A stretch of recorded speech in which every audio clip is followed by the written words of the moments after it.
AWWA would like to take a moment to thank today's sponsor, HD Supply Waterworks, an operating division of HD Supply. HD Supply is the nation's largest distributor of infrastructure products that serves both contractors and municipalities in all aspects of the water, wastewater, clean water, landfill, energy, and fire protection industries. HD Supply Waterworks is dedicated to taking care of each other, our communities, and our environment. As a leader in the waterworks industry, the company is proud to sponsor today's event to help foster collaboration among key stakeholders in remedying this common concern of lead service line replacement.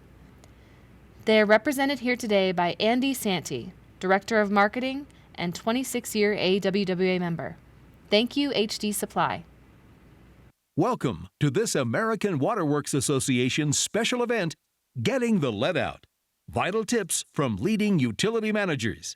Presented at the National Press Club in Washington, D.C. And here is your moderator, the CEO of the American Waterworks Association, David LaFrance. We will start with John Sullivan. John is the Chief Engineer for Boston Water and Sewer Commission. John has over 43 years' experience in water and wastewater engineering.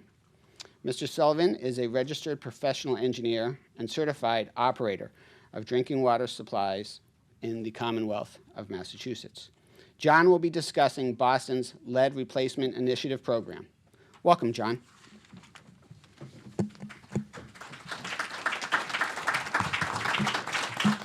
Thank you, David. Well, I'm happy to be down here in D.C., where they have more lead problems than we do. So this is a very positive thing for us. I only say they have more problems than they do is because we have been at it for so long. We have tried everything, every way, how to get people to understand the problems with lead and how to go about removing the lead at mostly our expense. 1976, we had a study by a Dr. Worth who brought to our attention the real problems with the lead in water in Boston. And this study actually picked it up because our water treatment was different than it is today. And we embarked in the 70s on a lead removal program. So I want to give you a couple of facts.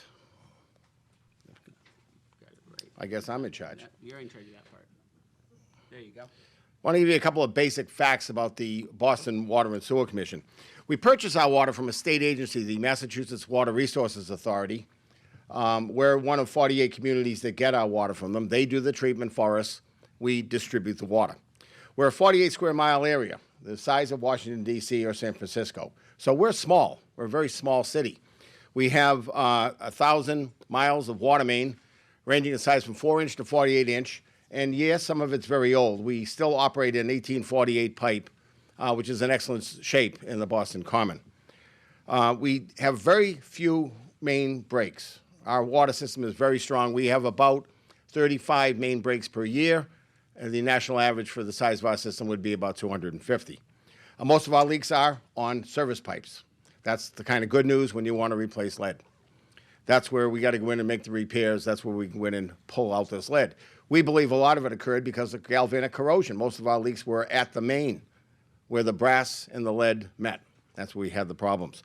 We have 89,000 service pipes. 87,000 were originally in the size that could have been lead, 5/8 through 2-inch. We used lead till 1934. We did find a record. Our city council voted at that time to discontinue the use of lead and to start using copper, a new material they found to be just as pliable. We've been, as I mentioned, we've been replacing lead services since the 70s. All of the known lead service pipes in the city of Boston, in the street, in the public way, that we know about have been replaced. But there are 6,000 that are unknown material. So it's not that we're free on this one. There are 6,000. We're going through those actively now. We're culling them out, and we're trying to determine, was the building built after 1940? Clearly, it would be a copper pipe. We'll then go out and measure those. We believe we'll be able to cull those numbers down to 3,000 that we don't know about. We do know that we have 5,091 private lead pipes in the city. And we did that, and I'll mention it later also, when we undertook meter programs, when we were inside the houses. And we're continually updating our inventory of it. This quickly shows you corrosion control, which works very well up in Massachusetts. 1996, they implemented a pH adjustment, and they increased the alkalinity to 40 parts per million, and you can see the dramatic drop. And this continues for corrosion control up in Massachusetts. Now, unfortunately, we're below the action level, but unfortunately, some of the new talk of legislation may be that we have other issues to face because the numbers aren't as low as the numbers we're hearing in that new legislation. Locating the pipes. Many people have records. We've got tons of paper records, but they were excellent up to about 1950. Something happened in 1950 besides the fact I was born. The change occurred. People stopped keeping records. The records were sloppy. They were half done right, half not done, different regimes. So we have a real problem for anything occurring after 50. The good news is we only put in copper. But as we replace them, we don't really know if we did the copper or not. So we went out and we did vacuum excavations where you dig a hole or you vacuum a hole 12 inches in diameter at the main and at the sidewalk, and we actually scrape the pipe. Look, if it looks like a nickel, you got a lead one. Looks like a penny, you got a copper one. But that was very expensive, and we found for $500 each hole, it was costing us, we found at the end of the day only 8% of them were turning out to be lead.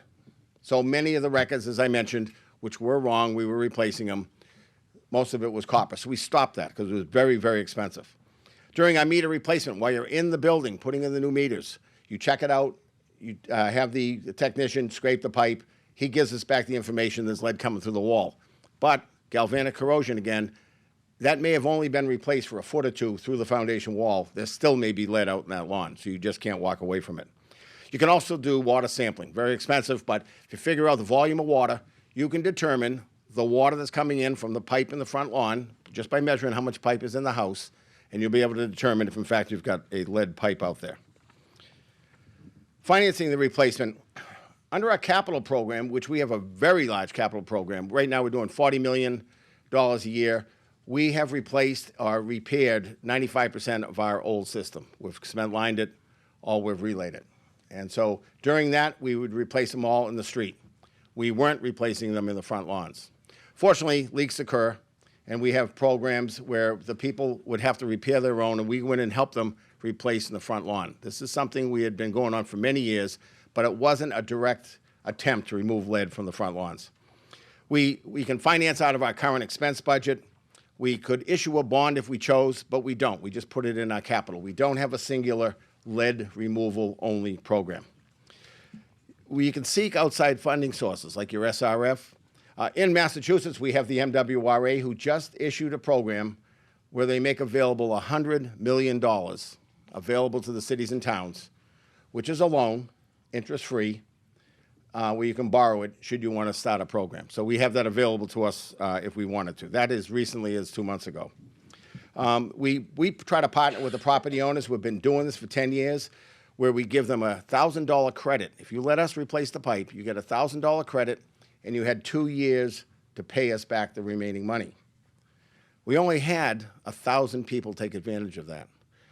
We increased that recently, 2 months ago, to a $2,000 credit with 4 years to pay back. Interest-free, we put it on your water bill.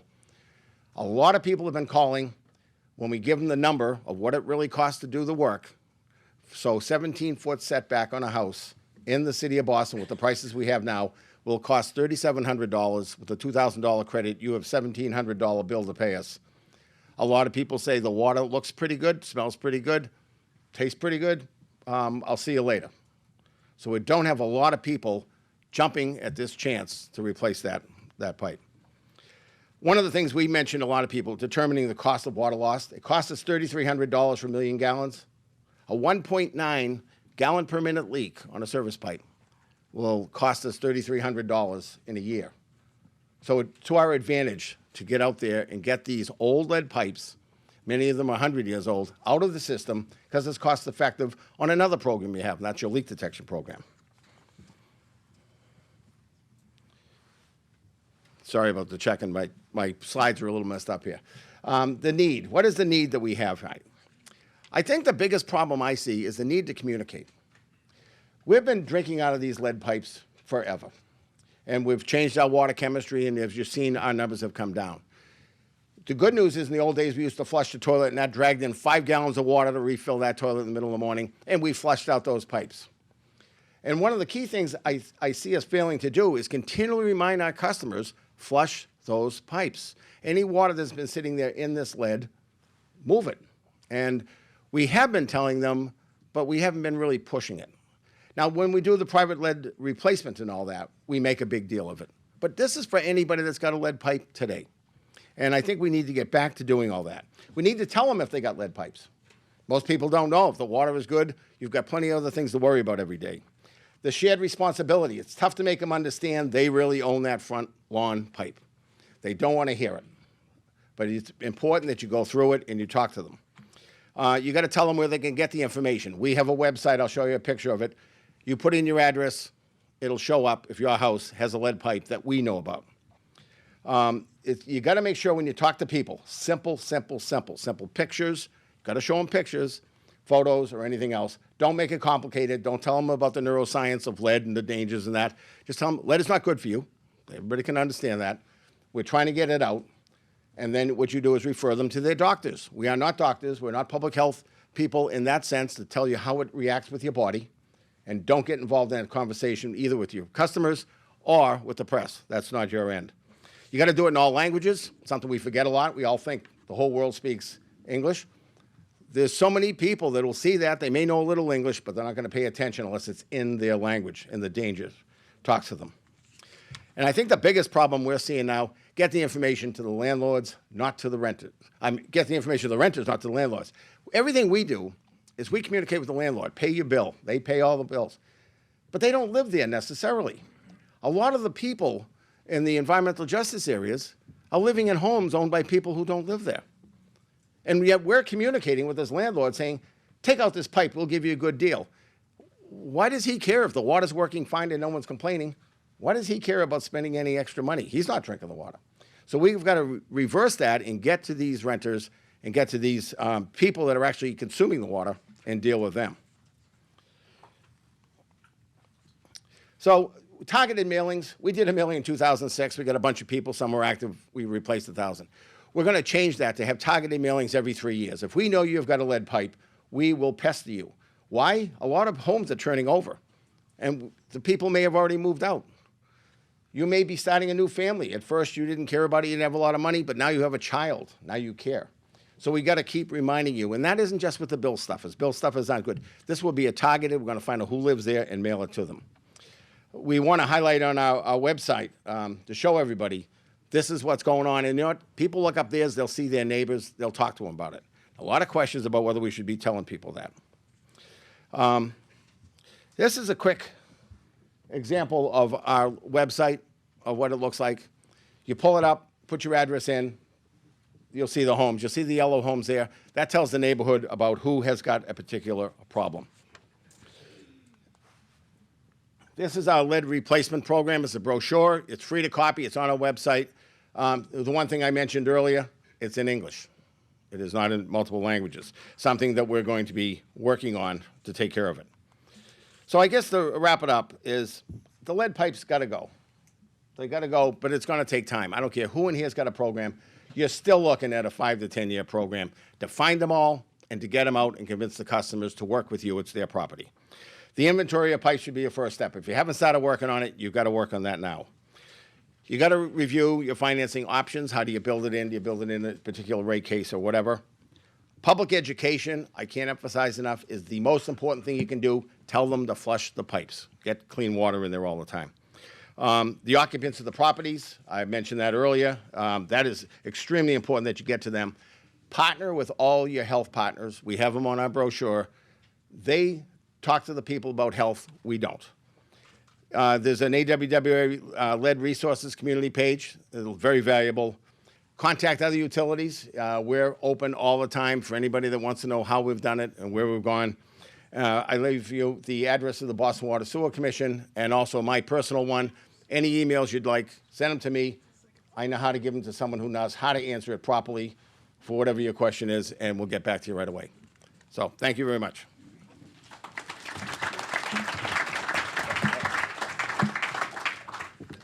Thanks, John. And just as a quick reminder, How long has Boston been working on this problem? Well, we've been working since the 50s we started it, but 70s is when we really started removing lead pipes, mostly for leakage control. We were having a lot of leaks, and 85% of all the leaks in Boston have been found to be on service pipes. So we were doing it for that reason, but that was the good news. The bad news is we were doing partial lead replacements. As we know now, that was very bad for the occupants of the homes. But we've learned. And on the $100 million interest-free loan, has anyone taken them up on that offer yet? The rules are still being put together of how to do it, but one of the conditions on the $100 million interest-free loan, it must be a full replacement. You can't borrow the money and do partials. You have to work with your town, work with the residents, and figure out how you're going to get the whole thing out. So you can't borrow that money unless you're going to take all the lead out. Great. Thank you, John.